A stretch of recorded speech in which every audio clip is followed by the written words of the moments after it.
Pemirsa, Kepala SKK Migas Joko Siswanto didampingi Menteri Energi dan Sumber Daya Mineral Bahlil Lahadalia menandatangani sejumlah kontrak strategis migas dalam rangkaian pembukaan ajang bergengsi The 50 IPA Convention and Exhibition atau IPA Convex 2026. Penandatanganan itu menjadi salah satu sorotan utama dalam perhelatan energi terbesar di Asia Tenggara yang tahun ini menandai usia emas ke-50 IPA.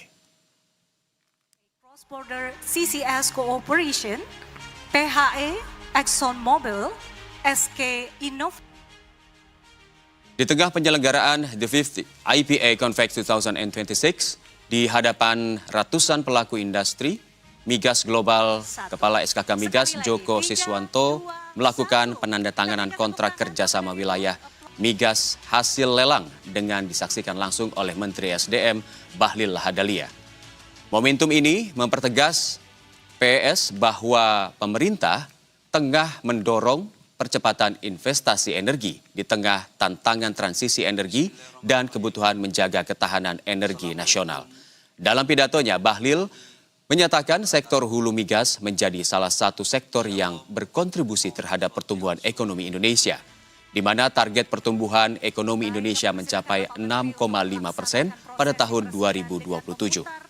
Bahlil juga menyampaikan kondisi geopolitik dunia menjadi beban hampir semua negara termasuk Indonesia. Namun kondisi Indonesia saat ini masih cukup kuat untuk menghadapi geopolitik.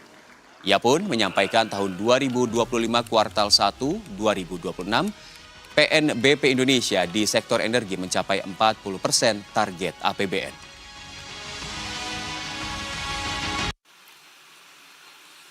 Geopolitik, geoekonomi, pandangan hampir semua negara semakin tidak jelas arahnya akan kemana. Dampaknya tidak hanya dirasakan oleh negara-negara yang sedang bertikai, tapi hampir semua negara, bahkan hampir semua rakyat dunia, termasuk di Indonesia. Tetapi Indonesia harus saya sampaikan bahwa dari kondisi geopolitik geoekonomi yang tidak menentu, pertumbuhan ekonomi pada kuartal pertama tumbuh sekitar 5,61% dengan inflasi di bawah 3%.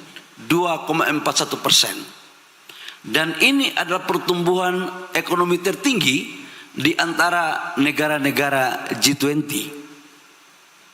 Dan ini terjadi karena kontribusi dari semua pihak, lebih khususnya kepada teman-teman pengusaha yang main di hulu migas maupun di sektor energi secara keseluruhan.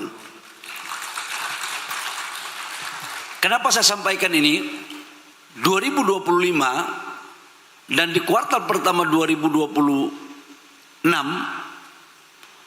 PNBP kita di sektor energi sudah mencapai kurang lebih sekitar laporan dari Pak Joko 40% dari target APBN.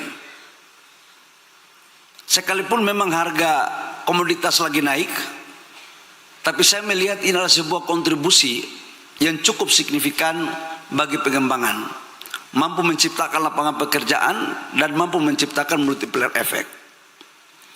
Dalam kaitannya dengan itu, masih dalam kondisi geopolitik, Bapak Ibu semua, hampir semua negara sekarang berpikir untuk memproteksi negaranya masing-masing.